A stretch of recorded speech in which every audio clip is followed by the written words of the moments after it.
নদীর তাজা তাজা চিংড়ি মাছ হাতে মেখে ভাজি করলে এতটাই মজা লাগে যে তৃপ্তি করে পেট ভরে ভাত খেয়ে নেওয়া যায়। ছোটবেলা থেকেই চিংড়ি মাছ ভাজা আমার অনেক প্রিয়, তাই আমার লাইফে আমি চিংড়ি মাছটাই সবচেয়ে বেশি রান্না করেছি। চলেন তাহলে আপনাদের সাথে শেয়ার করি যে আমি কিভাবে চিংড়ি মাছ ভাজি করি। প্রথমেই বাজার থেকে চিংড়ি মাছ আনলে ওটা ফ্রিজে রাখা যাবে না, সাথে সাথেই রান্না করতে হবে। তাজা তাজা মাছ কেটে পরিষ্কার করে ধুয়ে স্বাদ মতো লবণ, হলুদ মরিচের গুঁড়া, পেঁয়াজ কাটা এবং পেঁয়াজ বাটা, সাথে বরিশালের স্পেশালিটি সেটা হলো নারিকেল বাটা, সব কিছু দিয়ে মেখে কিছুক্ষণ রেখে দিই আমি 10 মিনিট বা সময় থাকলে আধা ঘন্টার মতো। তারপরে এই যে এমন একটা কালো কড়াইতে পরিমাণ মতো তেল গরম করে মশলা মাখা চিংড়ি মাছগুলো থেকে যতটা সম্ভব মশলা ছাড়িয়ে তেলের ভিতরে এক এক করে দিয়ে দিয়েছি। মাছগুলো কড়াইতে দেয়া শেষ হতেই 1 মিনিটের ভিতরেই আমি সব মশলাগুলো মাছের মধ্যে দিয়ে দিয়েছি।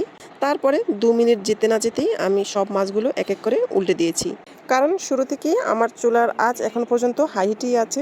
যে বাটিটাতে আমি চিংড়ি মাছ ম্যারিনেট করেছিলাম সবশেষে সেই বাটিটা ধুয়ে একটু পানি দিয়ে দিয়েছি মাছের ভিতরে। এখন থেকে 5 মিনিট 10 মিনিট রান্না করলেই তৈরি হয়ে যাবে মজার চিংড়ি মাছ ভুনা। আর যদি এই ঝোলটা একেবারে শুকিয়ে ভাজা ভাজা করে নেওয়া হয় তাহলে চিংড়ি মাছ ভাজা, আর একটু ঝোল রাখতে চাইলে সেটা হবে ভুনা ভুনা। আর একটা টিপস হলো, এই রেসিপিতে আমি যতটুকু পানি ব্যবহার করেছি ওটার পরিবর্তে যদি নারকেলের দুধ দেওয়া হয় তাহলে এর ফ্লেভারটা আরও বেশি রিচ হয়।